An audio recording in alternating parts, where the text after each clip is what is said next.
And today, I'm heading home, and I haven't been home in almost 2 years. And to be honest, I'm a little bit nervous. Home. It's a pretty simple concept for most. In general, home is where you live, where you grew up, or at least where you get your mail delivered. But home and I have a much more complicated relationship.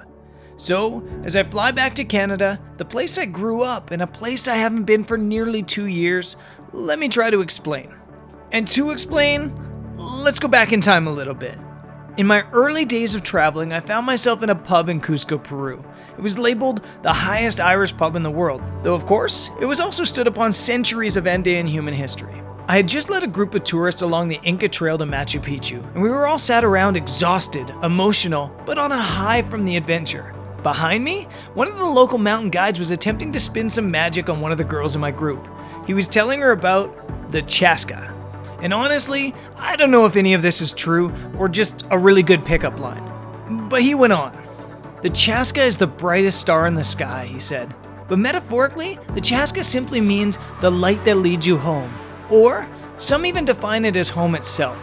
Your Chaska, he went on, is whatever you're traveling towards. It's your reason. It might be your family or your city or your wife.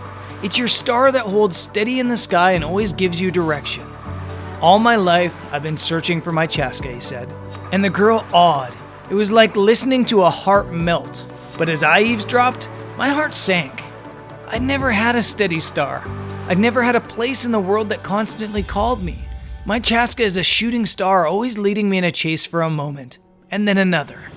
In my 20s, I lusted for the idea of a Chaska, and that Peruvian guide's fairy tale always kind of stuck with me.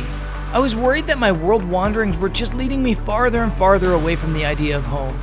I worried that one day I'd wake up completely and utterly lost.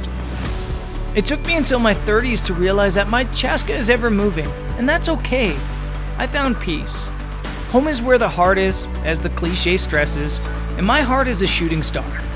So, no, Canada isn't home, though there's a huge chunk of my heart that still belongs to this fantastic place. On the road, I refer to home in 100 ways. Home is the last hotel room I slept in. Home is where I left my luggage. Home is where I lay my head. But while Canada might not be home, it'll always be my first and favorite love. Canada is special. It's wild and free. It's the type of place that can make you feel small while not simultaneously making you feel weak or insignificant. Canada is the prairies, the lakes, the badlands, the Rockies, and so much more. Canada is diversity. So while I'm only home for 2 weeks, I'm so looking forward to reconnecting. I'm looking forward to diving in and being reminded of why this country is so special. So for now, I'm home. You know, until my shooting star guides me somewhere else.